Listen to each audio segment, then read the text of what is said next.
Halo, assalamualaikum warahmatullahi wabarakatuh.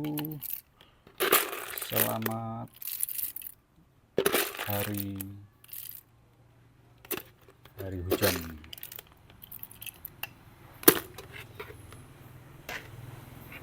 Jumpa lagi dengan saya, penduduk Venus. Salam dari garasi Venus. Seperti biasa, saya akan sharing praktek atau ngasih sedikit teknik atau cara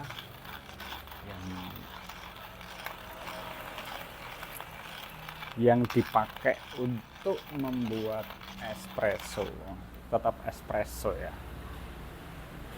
Ini serial espresso untuk beberapa tayangan ya, tentunya dengan alat yang berbeda, tapi semuanya espressonya adalah manual, pakai mesin manual. Sekarang saya pakai yang paling legend dari espresso alat manual untuk membuat espresso, yaitu ROK, bukan ROCK ya. Kalau ROCK kan batu, kalau ini ROK. Ini produksi mana ya? Kalau ini Swiss, Jerman, saya nggak terlalu paham. Tolong kasih tahu, ingatkan saya. Nah, ini saya tetap pakai robusta ya. Kalau espresso itu lebih baik pakai yang pahit.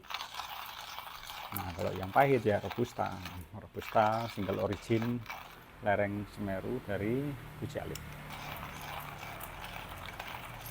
Di roasting pada level dark dan digiling pakai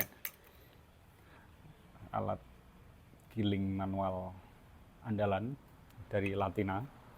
Ini yang tipe Sumba. Saya punya dua grinder manual ini, satu untuk robusta, satu khusus arabica. Kenapa dibedakan? Karena biar tidak merusak rasa masing-masing kopi gitu. Tujuannya bukan kebanyakan uang terus beli banyak alat untuk keperluan yang sama gitu. Tapi ya itu tujuannya untuk supaya tidak merusak rasa dari masing-masing jenis kopi, terutama tipe kopi ya, tipe robusta, tipe arabica itu kan berbeda karakternya kan. Ya, harusnya yang idealnya ya punya yang untuk tipe yang lain juga gitu. Nggak punya dua pun nggak masalah gitu sebenarnya. Cuma nanti kalau habis pakai robusta ya dibersihkan untuk pakai arabica dan sebaliknya. Itu ini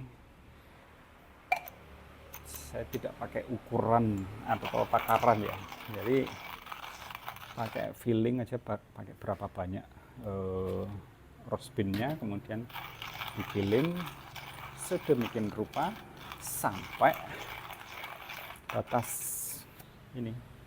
Sini kan di porta filternya ini kan udah ada batasnya. Nah, kalau batasnya sudah sampai batasnya ya sudah gitu.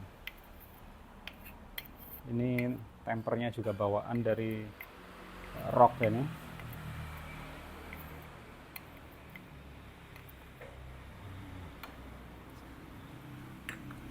Ini dulunya saya masih coba-coba ya,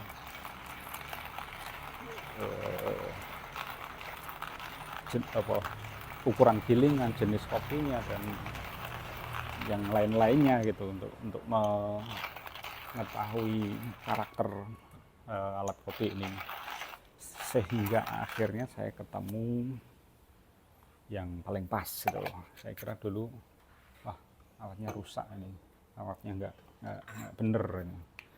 tapi ternyata yang tekniknya aja yang kurang pas lah untuk penyajiannya. Nah, ini juga, oh ini bukan, ini sebenarnya tadi untuk corongnya gini, jadi untuk kopi yang dari gilingan supaya nggak tumpah dituang gini. Kalau enggak ya nggak pakai ini juga nggak masalah. Nah, ini tempernya sekaligus apa namanya, sendok untuk ngambil bubuk atau biji kopinya.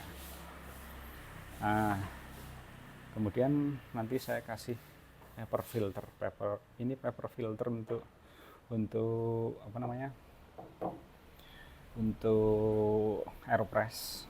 Nah, saya taruh di sini, ternyata mempengaruhi hasil nanti. Nah, saya bandingkan dengan kalau tidak pakai paper filter, ternyata kok berbeda. Nah, walaupun di sini di bagian sini sudah ada filter yang dari air ke ini porta filter. Nah, ini kalau sudah gini, ini udah bagus harusnya. Ini kan udah ada biji kopinya, udah ada bubuk kopinya. Nah, tinggal saya pasang begini. Nah, tinggal kita ambil airnya.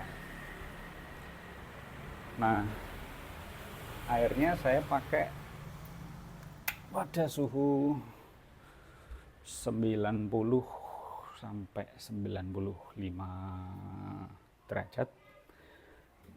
Nah, ini tinggal dituang di sini sampai batasnya. Yang penting jangan sampai tumpah gitu aja. Gampangnya seperti itu. Nah, saya pakai gelas espresso yang double shot. Soalnya pengalaman kalau yang pakai ini kadang hasilnya apa ya, semburat gitu. Jadi pakai penampung yang lebih lebar. Nah, setelah kita angkat ini, kalau yang saya pelajari tunggu beberapa saat. Nah, kurang jelas ya. Nah, ini tidak apa-apa, tunggu sekitar 5 sampai 10 detik baru kita pompa. Wah, ini cukup berat ya, jadi cukup bertenaga, tapi ini tenaganya kan dibagi dua, kanan kiri, jadi lebih ringan dibandingkan dengan pakai flare. Kalau flare kan cuma satu, kalau ini dua kanan kiri, jadi lebih ringan. Nah, ini hasilnya lumayan, nggak terlalu jelek tapi nggak bagus-bagus amat. Nah, ini masih netes terus. Kita lihat di bagian atasnya ya, ini di bagian sini.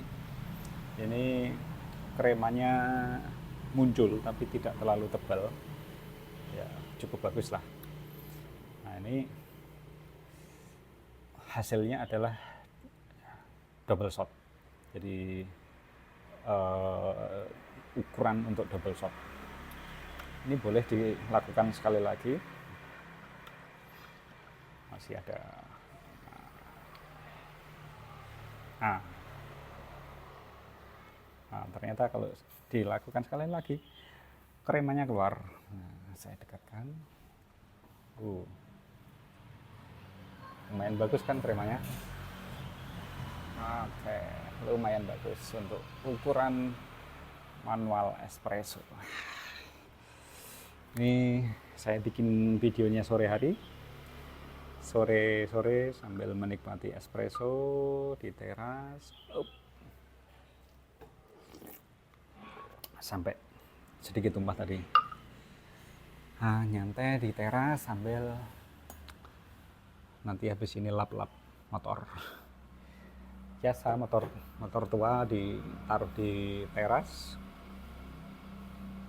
ya berdebu. Ini ada, saya punya FR 80 atau FR Family. 80 cc tahun 82 atau 83 saya lupa.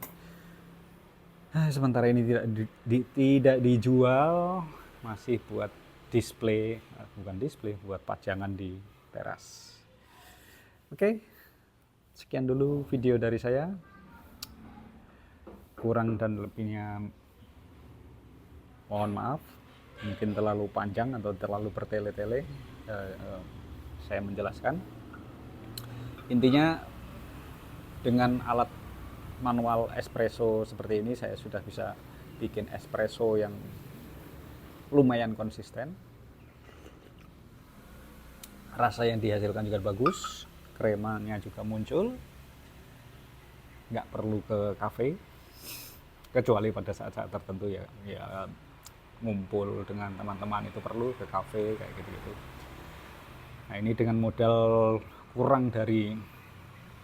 pasti kurang dari 3.000 ini kalau saya rupiahkan sudah bisa menikmati espresso. Kalau di kafe kan espresso itu bisa sampai, kalau kafe terkenal gitu bisa 20.000, 30.000. Kalau kafe-kafe biasa ya di kota-kota kecil kayak gini ya paling 8.000 sampai 10.000 gitu. Sudah menghemat berapa uang gitu. Sampai ketemu di video-video saya selanjutnya. Salam dari Garasi Venus. Saya penduduk Venus. Bye bye. Wassalamualaikum warahmatullahi wabarakatuh.